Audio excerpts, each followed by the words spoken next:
Every sports fan has an opinion. Well, these are ours. Welcome to Brock and Pep's Unsportsmanlike Convo.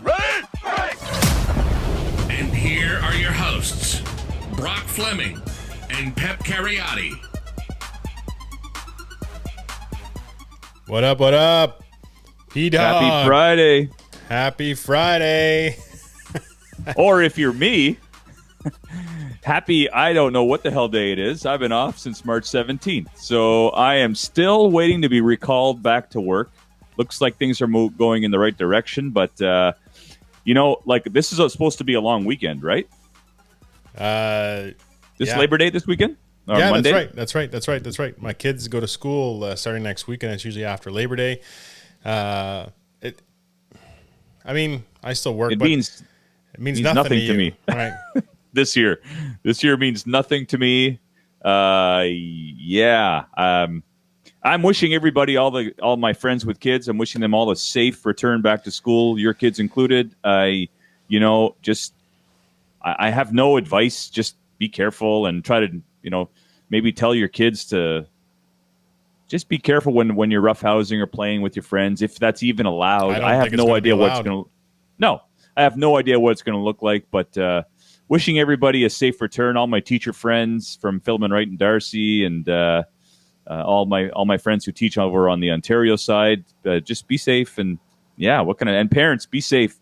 If your kid has a sniffles or any sign of anything, keep him home or keep her home. Yeah, I actually call my kids doctors because they both have allergies, like hay fever and stuff. So there's a lot of sneezing and whatever during this season. And I wanted to know to say, they have allergies. So if they're sneezing, it's not COVID. But the doctors wouldn't do it, and I think it's because they don't want to risk that, where maybe it is actually COVID, or they do have the virus that we're wiping it off as being an allergies, and therefore maybe putting other people in danger, which I get. But I can see, within a couple weeks, if this allergy season keeps up, that my at least one of my kids will be home for a bit, probably. Yeah, I get hay fever and stuff like that this time of year too, and I don't even know what to do. Do I go to the doctor if I suddenly start sneezing? I know what my allergies feel like. Right. I've already had a small bout of it last week, but by no means was I displaying any COVID symptoms. It's so awkward now. Everything's so awkward.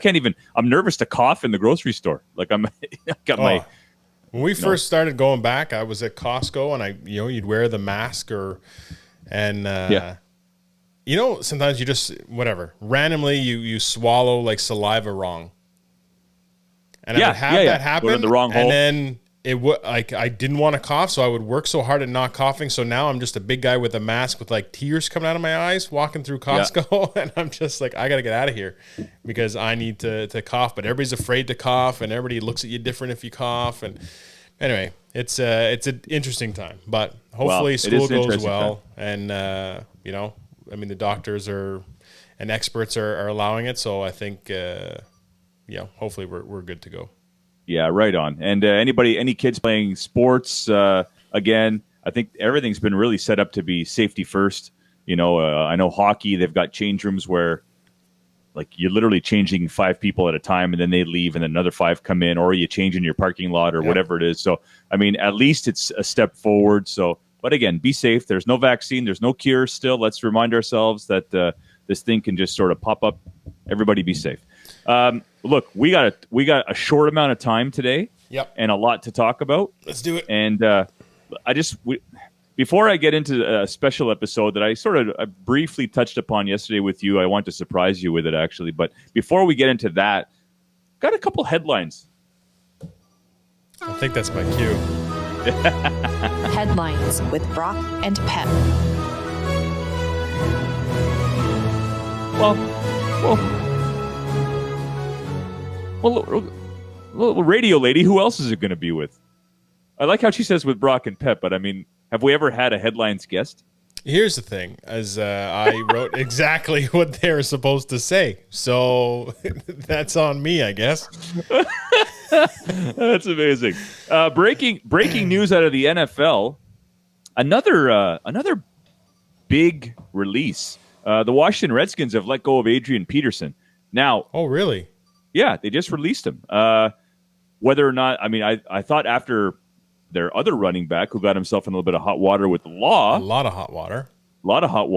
I thought, this is obviously they have Peterson to fall back on, and he's a veteran, and he's pretty healthy. But they've let him go, and I don't know. I don't think it's money. I don't think he's making a ton of money. So, very interesting development here with a week and a half left to go before the season starts. What do you think? Bigger surprise: cutting Leonard Fournette or cutting Adrian Peterson? Fournette, hands down. The Jags are, people are questioning the Jags' focus this year, and it seems that they're going to be tanking, or they're afraid of them tanking. I actually, I'd making a note of the amount of picks they have in 2021. So they have 2 firsts because they got one from the Rams for the Ramsey deal. They got 2 seconds. One's from Minnesota for Ngawe. A third, 2 fourths, which is another one from Ramsey. 2 fifths, which is one of them's from Cleveland for Harrison. The safety just got traded. A 6th and a 7th. Like, their picks are loaded already for 2021. And if they tank and their picks end up being like top 3, it's they have a long-term focus right now. Sounds awfully familiar. There's a team I think out in Houston who did that in the early 90s, and they ended up being pretty good, if I recall. In the Herschel Walker trade still might be the biggest coup in the history of sports when it comes to trades. I mean, that you say the Dallas Houston? Cowboys, well, that Houston, Texas, or what did I say? The state of Texas. Yeah, Houston. The Oilers. I'm like, what'd they do? No, okay. I blundered that up. That's all right. The Dallas Cowboys rebuilt their team basically in 2 seasons by doing things like that, by shrewd trades and drafts. That was the one to Minnesota, right? Herschel Walker to Minnesota, and they got, I think, the whole Minnesota squad back. Well, at least all their picks. Right. Pretty wild stuff. Frank Gore, if he plays another couple of seasons, he might be in the league with his son. How old does that make you feel? This video makes me feel old, just looking at myself in the thing. But where's this kid right now? Where's this kid? I'd have to look it up. Anyway, apparently he's Miami, in New York. Florida. He's playing in Miami somewhere. Southern Miss. Okay, so again, the geography's not great. He's in Miami somewhere. There's a lot of blunders. It's early. Southern Mississippi. All right, perfect. Okay, well, Gore is with the Jets, and fantasy football season has started.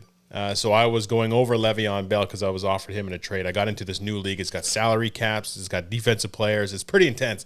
Curse and I are going over. Oh, we didn't take him. But everything I read was that, Gase's guy is Gore, and he's going to be getting, quite a few touches this year if he stays healthy. So it'll be interesting to see because Gore's right up there for a lot of those records too. So not only will he play in a league with his son if he happens to stick it out that long, but also some of those records will be falling if he gets some more carries. You think Adrian Peterson gets hooked on with somebody? If he wants to be in it, yeah. I feel like he would. There's teams out there that would take a shot. I mean, shoot, the Jaguars just lost one of their best running backs, or whatever. Fournette's had his ups and downs, but I think they were more going for value back. From Fournette's standpoint, he's going to Tampa, so he's wonderful. Peterson or the Jags snagging Peterson for league minimum or close to it and say, hey, you know what? We know we're rebuilding, so it's not like we have a long-term deal with this guy. Maybe he gets us through this year and then whatever. I wouldn't be surprised if you see him in Jacksonville or somewhere. You know what? That's a great point. And you look at a team like I know I'm flipping sports here. I'm just making an example. You look at a team like the Raptors who have a ton of money next to saved up. They're going to make a big push for Antetokounmpo from Milwaukee. And they're not spending any money this offseason. But they will overspend on one-year contracts to bring back Ibaka and Gasol. I love Gasol as a human, as a player. I loved his game. I think he's really taken a step back these playoffs just because I don't think he has the right – he's not the right role on their team. They need their big guy to shoot threes. But that's a situation like the Jags where, like we've got a ton of money. We're not committed to anything beyond this year because we've got our draft picks or whatever. So you just overspend on a 1-year guy just for a season, and then he's gone. So not a bad idea. But the NFL's going to start in a couple weeks, and we're going to have our couple NFL weeks, man. September 10th.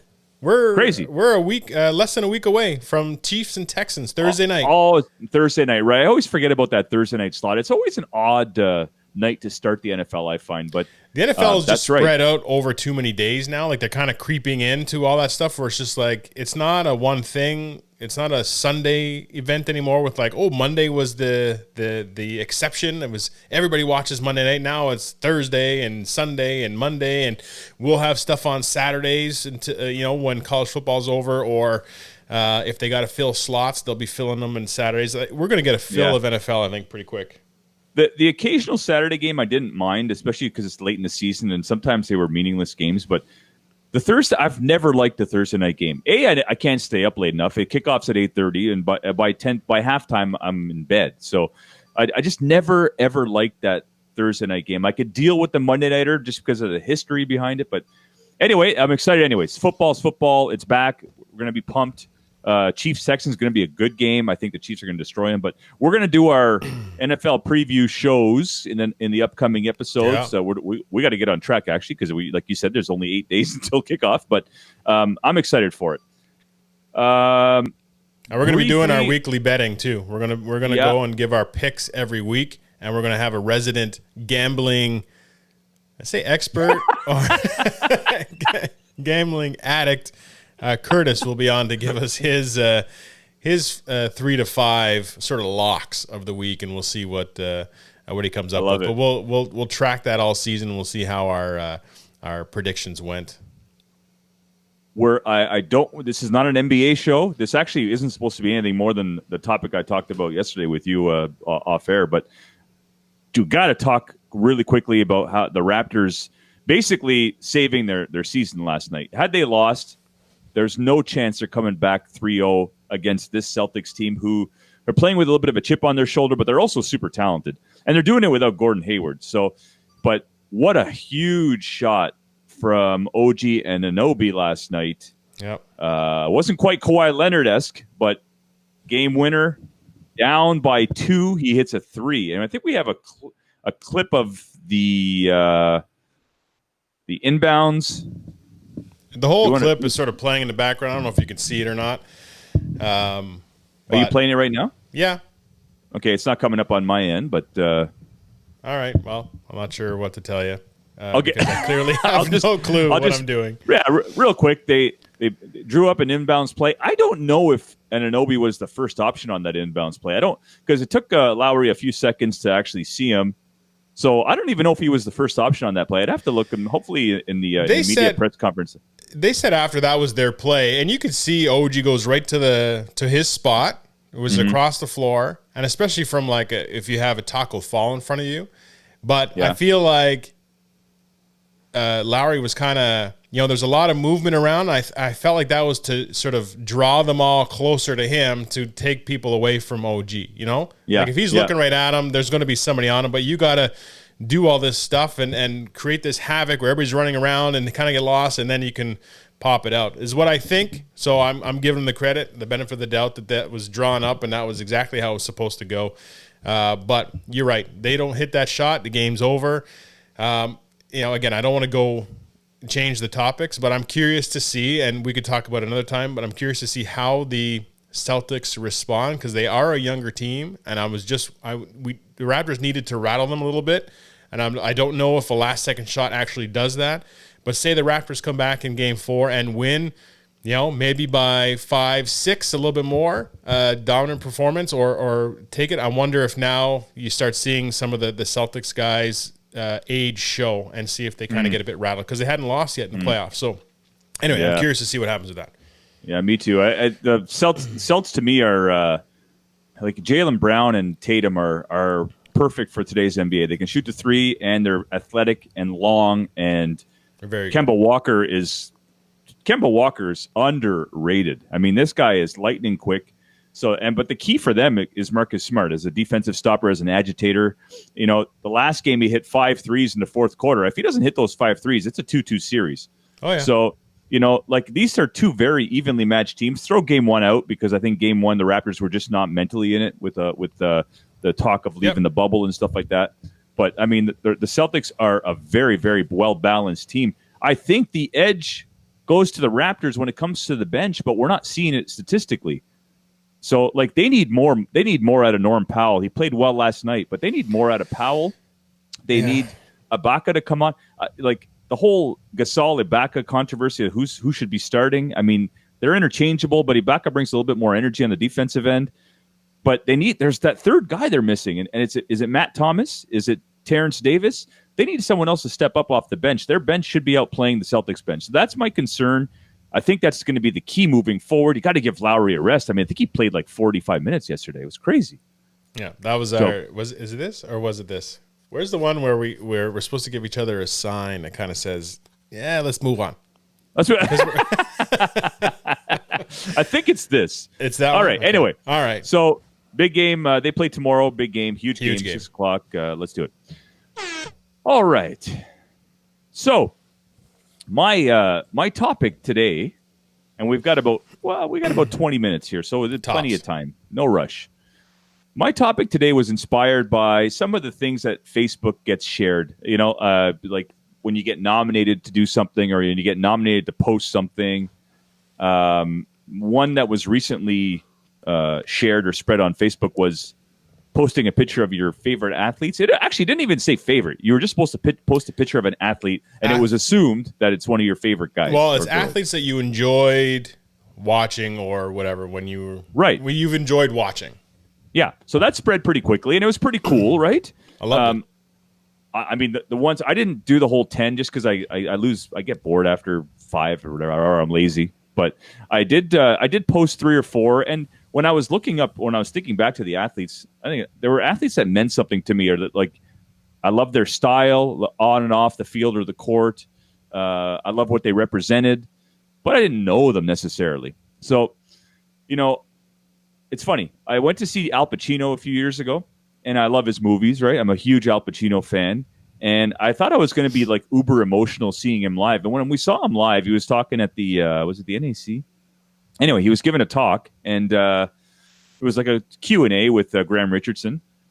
And the whole time I'm like, he's just a dude. He's just a dude.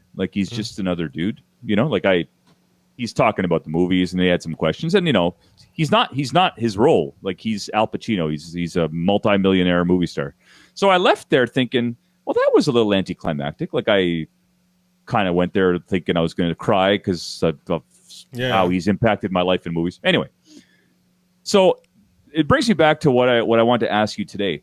You've posted about athletes that you love, and Tim Tebow and Deion Sanders and guys that you've loved watching and had an impact on you. But let's get down to the nitty gritty here.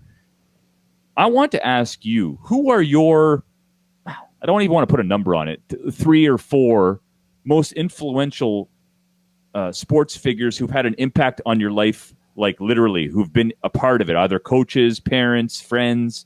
Who are the people who have molded you into who you are in terms of sports, and motivated you to be better or do better or go places? Oh man. Well, that's anybody.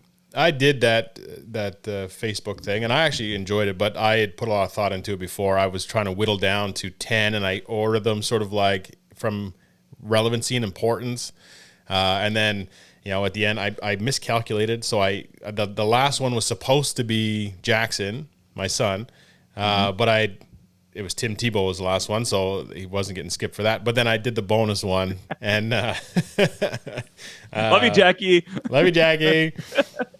Not as much Tim Tebow, but I love you. No, it was important, so he would have been on top anyway. But yeah, that's tough. I mean, from a sports standpoint, obviously, my father played a big role in sports in my life. My love for football came from him and his love of football and the Ottawa Rough Riders. We had season tickets when we were kids. They used to be the family outing, that we would go to, and we had season tickets, and we had the same section, the same people. We were, anybody who used to go to the games back in the, I don't know, I guess it was late 80s, early 90s. Yeah, it was late 80s, early 90s, and there was it's like two brothers that were 2 rows in front of us, and they were the move those yardstick guys. And I think still today there's people who keep that tradition going. And from that there was got me into football, and I remember being in the halftime of the '88 Grey Cup that was here in Ottawa with BC and Toronto, and obviously he had a big role in that from a football standpoint. Now, my dad wasn't an overall sports enthusiast by any means. So I played basketball. I played basketball with you, and my dad just calls it squeaky shoe game, whatever it called. Like it's just it drives where Curtis gets it. Oh yeah, my dad hates the squeaking, squeak squeak squeak here, squeak squeak squeak there, and he used to make fun of it all the time. So I'll give him credit for the football love, but everything else. I mean, from I had a baseball coach, Coach Bone. Not like Bone, but like French Beaulne. Anyway, he was the father of our best player on our team, Stéphane Bone, who actually ended up playing professional softball for a long time. Was a nasty pitcher, this kid.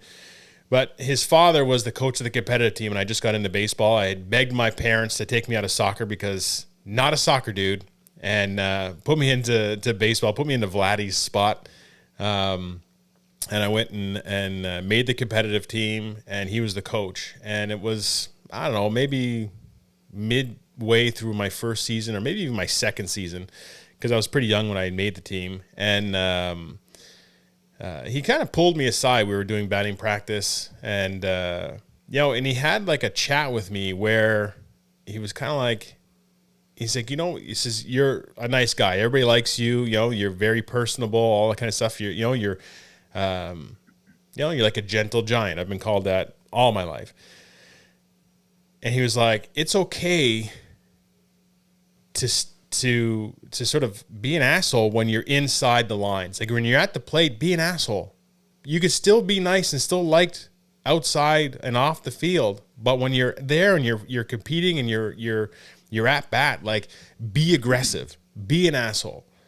And I remember that stuck with me till today. And it was one of those things, even from a football standpoint, like, everybody knows my brother Curtis, and I'm bigger than he is, although now he's jacked. But when you're a kid and you're so much bigger than your sibling, it's always, or friends, it's always play nicely. It's always, be careful, you're so much bigger, this and that. So for sure. You get that mindset of just, taking it easy or not going full. Or in basketball, if I hustle for a ball and somebody else hustles for a ball and they go flying, like I get the foul. Like it's just, you can't play as hard as you want to. And he sort of explained to me that you could. And it was nothing wrong with that kind of thing. But that was a block that I had for a long time. And I think by the time I got to university and stuff like that, I had probably taken it a little too far in terms of being an asshole on the field. Like there's times I look back where I was, borderline dirty and stuff like that. And I was trying to like fire myself up kind of. Anyway, he was very influential. As for, my brother was influential as well. Like we would play, if it wasn't for him, I wouldn't have learned how to, pick up a tennis racket and play tennis or shoot basketballs and stuff. 'Cause he was my first friend, my first partner in terms of like learning sports, and the kid he's got so much heart and so much like such a motor. It's different than me. I have the size, but my motor or my heart maybe is not quite as good as his. Like he's just nonstop. So he would always sort of push me, but and he's more the reason why I've been able to play multiple sports is because he and I were playing them. Those are 3 of sort of the main ones. I have other ones that are, I'd say from any coaches. I want any coaches from let's say from the time you went to Colgate, Ottawa U, Sherbrooke. Any coaches pull you aside and get you going, give you some motivational words of encouragement, or non-coaches, any friends, Scott, Dan, any of your friends say, hey, listen, buddy, it looks like you're down on yourself. We know we believe in you. Like, have you had any examples of those guys like that? When I think of coaches and I think of the effect, like it's not always a positive effect initially. Like my coach at Colgate, I love Colgate. I wish I would go into Colgate now. What they've done and how they've changed their program. Their head coach is the guy that recruited me, Dan Hunt. Love him. My position coach at Colgate is someone who had a negative effect on my football thing. It was enough that by the time I left Colgate, I didn't want to play football anymore. Like I had no interest, and that was because of his lack of connection, I guess, with his players. Like he didn't know who I was. I was very highly recruited. I wasn't supposed to go to Colgate. J.C. Moreau, who's a strength coach down was at Iowa, and he trained Darren McFadden and Felix Jones, all those guys at Arkansas. We went to Colgate together. He's sort of like, he's from an Ottawa kid. He was sort of responsible for trying to recruit me. And I remember, by my sophomore year, we were up at 4 a.m. having drinks, and he's telling me about the recruiting stuff. And he's like, I would go in. He says, I see their board of all these people they're recruiting. They all got these stars next to them. And he's like, you and one other person had 5 stars. And that was basically saying, like, these guys, they're on our board, but they're not coming here. Like, they're going to, and at the time, I was about to commit to Michigan. Like, you're going to a Power 5 school. That's the 5 stars. And when I decided to go to Colgate, JC said he was like, I was treated like a king. Like it was the best thing ever that JC had convinced this guy who was a 5-star recruit to go to Colgate. The problem is when I got there, I'm coming from Canada where we practice twice a week, play a game on the weekends. My team was undefeated, so all these guys who were 19 and whatever who were playing football with us all had jobs. Nobody came to practice. We never practiced. Like I went from literally 0 to 100 when I got to Colgate, and I had no idea what I was doing. And so if I did, I feel like I didn't live up to the walking in and just being a dominant guy and having that, like, I guess the typical 5-star from the States who's been sort of bred to do that. I sort of came in and I needed some extra guidance, maybe some support. And, I think that might have been one of the first things for him to sort of, I don't know, maybe tear away. But then, and then my parents were getting divorced at that time around my sophomore season too. And, things started to go that sort of a ride, and he had no idea. My positional coach had no clue what was going on in my life. And to this day, my roommate, Ben Rowden, who, his cousin's TJ Lang, that's how I know TJ, all that kind of stuff. One of my best friends, says that, like, Mike Foley wrecked you. Like he didn't care. He had no idea. Never even asked you what was going on. You know what I mean? Like there's just, so it was negative, but now that I'm into coaching and I deal with players, I'm very aware of making sure that I have those relationships because, once I came back to Colgate and I had a coach, Chris Govero was Ottawa U, and, a guy who gave a shit and talked to me and we had these conversations and just cared, and he cared, and I played way more with way more heart and desire for a guy who gave a shit about me. I gave a shit about putting a good product on the field, kind of thing. And that's just the way I was and am.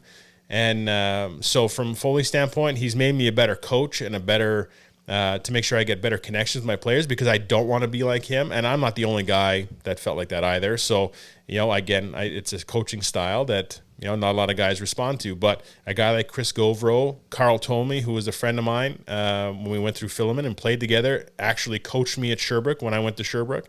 And he's been very influential in my coaching career because he's got such a love for the game from a lineman standpoint.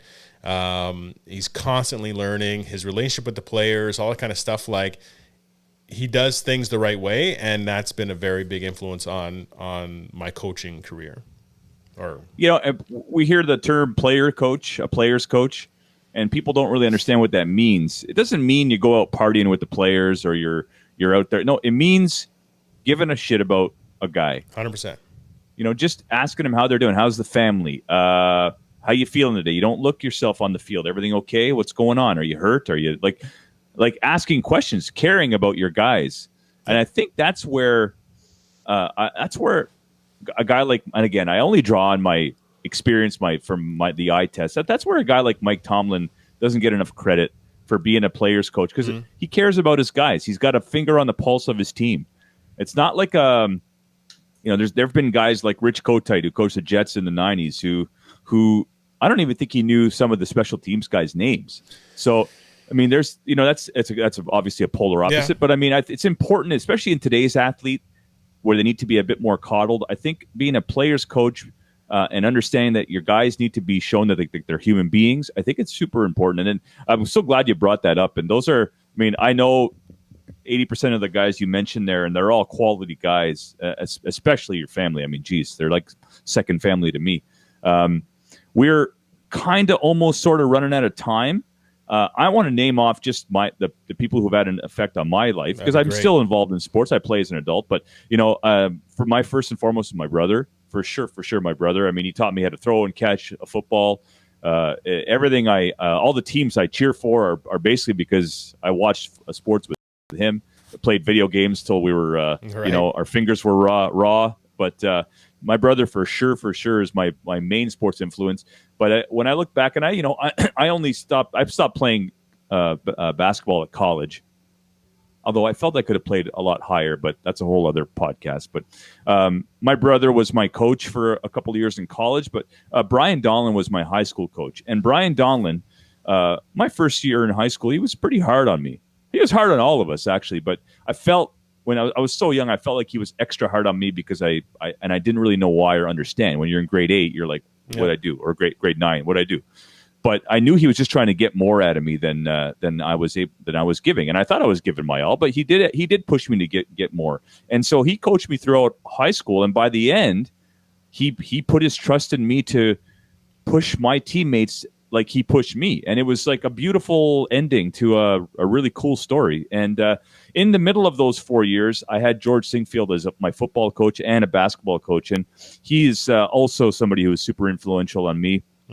He taught me how to play with class and dignity and lose as graceful as you win, and I think that's important as a kid. That translates well when you get into university and you're trying to show your coaches that you're a class guy.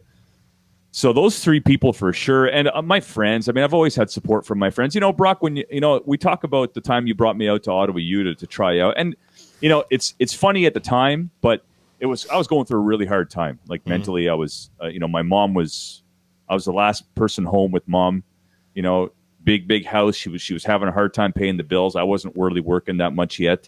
When I went there, I felt like my body was falling apart.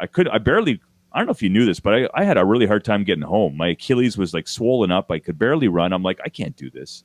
I may have had a good little mini tryout, and then, you were throwing me the ball and Azzy was throwing me the ball, but I didn't think I could do it. Like, I thought my body's going to fall apart. What's more important right now? Making sure mom sells the house. And so like there was some stuff, there's some stuff there, but that was an example of a friend looking out for a friend, and you trying to give me a shot at something I really like to do. So, my friends, I can't thank you and the Flemings. Like, geez, man, you guys are like second family to me. But the Ferreras too have always been super close. And Mike is probably the most supportive guy you'll ever meet. And the McGilvery, same thing. Like, they just steadfast support. Whatever you want to do, I'm there to support you. So thank you to all of them. But anyway, I thought this would be an interesting topic just based on the fact that we've been posting athletes who we've never met as influential people. I thought it'd be cool to talk about people who actually meant something to us. So thanks for indulging me on this, and I think we learned a lot about I'll give your history. Yeah, a special nod to your brother. I didn't play basketball for very long, but he actually T-Bone. He actually gave me a chance to play when I went out. I remember the tryout, and I was just shooting threes for some reason, and they were going in, and he was like, "Okay, maybe a big guy could shoot threes." I don't think I ever shot a three in the whole seasons, but anyway, whatever. Oh no, you did. Did I? Yeah. Oh, okay. I don't remember if it went in, but you did.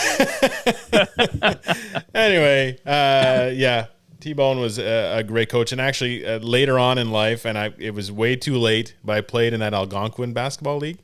And so whoever the coach was for the Algonquin basketball team was reffing our Algonquin league, whatever.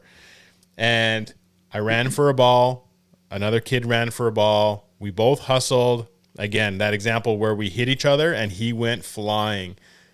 No foul. And the kids got up and like yelled. And the guy's like, he's just bigger than you. And I was like, I shake his hand. I'm like, I wish you had been around to ref my entire life, because I've been saying that for years and never got anything for it. And I was his like, name slips my mind. Yeah, but nice guy. Trevor something or other. Right. He referees our men's league. He's occasionally referees our men's league this year, the last couple of years. So, the Algonquin League's no joke, man. The last time I played in it was about 2012 or 2013, and there was a bit of a crowd developing on the court to the left of us, and same league. But I was looking at Phil Miguel. Does that name ring a bell? Yeah, I grew up in Elmer. He was the basketball guy. I was the football guy. Whatever. Yeah. So I played against Phil Miguel in high school, but I'm looking across, and he's playing on a team with a couple of, I think, might have been a couple of Raptors, or no, it was just a current Raptor at the time, Milt Palacio, small little point guard. So I'm like, what's going on over here? I didn't know. And then I see he's not very recognizable, but you could hear the chatter. I'm like, what's the crowd? And then some guy told me, he's like, that's Milt Palacio playing on the red team there. So I'm like, it's pretty cool. I guess he's it's off season playing the Algonquin League. Yeah, I played against Phil Miguel's team in Algonquin, and talented. I haven't been eye level with so many pairs of knees in my life. They were just dunking. They're all playing way up here. At some point I just said, Phil, that will be the last dunk that happens in my area, and I may not last very long, but I promise you this is over. I didn't last very long. In 2006, I when I realized, my ability to jump is no longer, is when I just started focusing on jack and threes, and that was the end of my driving to the hoop days. Forget it. Whatever. If you can make them from out there, they're worth more anyway. Exactly. Anyways, we are unfortunately out of time, but I want to thank you, Brock, for indulging me in this topic today, and to our listeners, look out for NFL episodes coming up. We're going to give our, like Brock said, we're going to give our picks. Brock has ordered some beautiful hats. So this is your lid. This is yours that you'll get once we hook up again. Is that mine? That's Turn yours. Around. Oh yeah, nice. That is beautiful. The unstructured, which you like. So that's yours. Unstructured low crown. Brock is wearing a mid crown. I'm wearing probably a high crown one. This one's a mid crown. This is I ordered. I think I have 5 or 6 extra ones of these that people hadn't pre-ordered. The rest of them are all accounted for. But if anybody's looking for one, and the logo, again, I'm not getting up super, but they kind of adjusted it to make the bank a little bit bigger, the stars a bit bigger. The guy put his own little swing on it from Clubhouse, Chris at Clubhouse, wonderful work. So he's also got that logo. So if anybody goes in and wants to buy a different hat that's not a trucker style hat, you can get whatever you want. I got some fitted hats for my dad and stuff like that. But they're there. Let me know. Awesome, guys. All right. On that, we're gonna go out. I'm gonna make a quick audio pause. We're gonna give a little bit of dead silence because this is where the video is gonna end. Because I think when we put the music on with the videos, I don't think YouTube likes that. Where if we do the audio within the podcast, you can get that. So maybe we'll start putting some bonus content in the audio stuff, so you still got to listen to the audio stuff. Anyway, I like it. That's the end of our show. We'll see you guys very soon. Football's back, baby. That's what that sign said. I don't know if it's still there or not, but anyway. Go Steelers.